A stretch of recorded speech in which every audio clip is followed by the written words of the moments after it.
నేను అడుగుతున్నాను అధ్యక్ష, ఇప్పుడైనా సరే ఢిల్లీకి పోయారు, హూ కిల్డ్ బాబాయ్? ఇది నా క్వశ్చన్ ఫస్ట్ నుంచి ఇప్పుడు అడుగుతున్నా మళ్ళీ, హూ కిల్డ్ బాబాయ్? ఎవరు సమాధానం చెప్పారు? విజయ్ కుమార్ రాజు గారు, విష్ణుకుమార్ రాజు గారు, మీరు చెప్పాలి ఇప్పుడు. దీనికి సమాధానం దొరికే పరిస్థితి నియర్ ఫ్యూచర్లోనే ఉందా అని అడుగుతున్నా.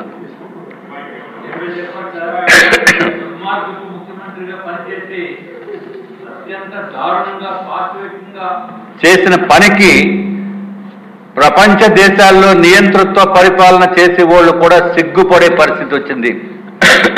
అటువంటిది ప్రజలందరినీ కూడా మెచ్చుకోవాల్సిన అవసరం ఉంది. అధ్యక్ష, గౌరవ ముఖ్యమంత్రి గారిని, పవన్ కళ్యాణ్ గారిని, కూటమిని ఎన్నుకుని అత్యంత గొప్ప అవకాశం మళ్ళీ ఆంధ్ర రాష్ట్రాన్ని తిరిగి పురోగభివృద్ధిపై తీసుకుని వెళ్ళటానికి చేసిన నిర్ణయం ఆంధ్ర రాష్ట్ర ప్రజలందరికీ కూడా మరి ఒక్కసారి మీ ద్వారా కూడా నేను తెలియజేసుకుంటున్నాను అధ్యక్ష. అట్లాగే ఎంతో అద్భుతమైన పరిపాలన దక్షణ కలిగిన మీరు, అట్లాగే పవన్ కళ్యాణ్ గారు నిస్వార్థంతో రాజకీయాల్లోకి వచ్చి ఆంధ్ర రాష్ట్రాన్ని కాపాడాలనే ఉద్దేశంతో ముందుకు వచ్చినప్పుడు కేంద్రంలో ఉన్న భారతీయ జనతా పార్టీ పెద్దలు కూడా సానుకూలంగా స్పందించి మళ్ళీ మన ఆంధ్ర రాష్ట్రాన్ని పురోగభివృద్ధిపై తీసుకుని వెళ్ళి మంచి రోజులు తెలుగు జాతికి తీసుకుని వస్తాయని ఏమాత్రం సందేహం లేదు. గౌరవనీయులైన చంద్రబాబు నాయుడు గారు నాయకత్వంలో రాష్ట్ర ప్రజలకి, ప్రపంచంలో ఉన్న ప్రతి తెలుగు వారికి పూర్తి విశ్వాసం ఉంది అధ్యక్ష. అట్లాగే ఇంకొక విషయం కూడా గౌరవ ముఖ్యమంత్రి గారి ద్వారా ప్రజలకి కూడా చెప్పవలసిన అవసరం ఉంది. దుర్మార్గపు ప్రభుత్వం వైఎస్ఆర్సీపీ ప్రభుత్వానికి కూడా 40% మంది ఓట్లు వేశారంటే వాళ్ళు అన్నం తినిపోసారా, లేకపోతే మనసుతోటి ఆలోచించి ఓటు వేశారా, ఏ విధంగా ఓటు వేశారా అనేది మాకైతే అర్థం కావటం లేదు అధ్యక్ష. ఇది కూడా ఓటు హక్కు వినియోగించుకోవటం ప్రతి ఒక్కరి హక్కు. కానీ ఓటు ఒక మంచికి ఓటు వేయాలి, ఒక చెడుని దూరంగా పెట్టాలని చెప్పి 5 సంవత్సరాల పరిపాలన చూసిన తర్వాత కూడా వాళ్ళు ఈ విధంగా చేయటం అనేది ఒక్కసారి ఆలోచించవలసిన అవసరం ఉంది అధ్యక్ష. అది కూడా మీ ద్వారా గౌరవ ముఖ్యమంత్రి గారి ద్వారా రాష్ట్ర ప్రజలకి తెలియచేయవలసిన అవసరం ఉంది అధ్యక్ష. ముఖ్యమంత్రి ఓకే,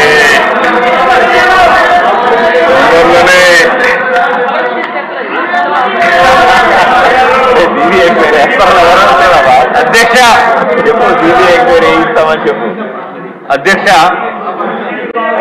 హూ కిల్డ్ బాబాయ్ అనేది అధ్యక్ష ఇది అందరికీ తెలుసు. ఎవరు వెనకాల ఉండి చేయించారో అందరికీ తెలుసు. కానీ సిబిఐ ఎంక్వైరీ వేస్తే శాస్త్రోక్తంగా పద్ధతి ప్రకారం ఉంటుందని చెప్పి తమరి ద్వారా కోరుతూ గౌరవ ముఖ్యమంత్రి గారిని తెలుస్తామని చెప్పింది. ఆల్రెడీ సిబిఐ ఎంక్వైరీ వేసి ఉంది, పాత సిబిఐ ఎంక్వైరీ కొంచెం ఫాస్ట్ గా చేయాలి కదా. ఒకసారి మెంబర్స్ అందరూ కూడా దేశ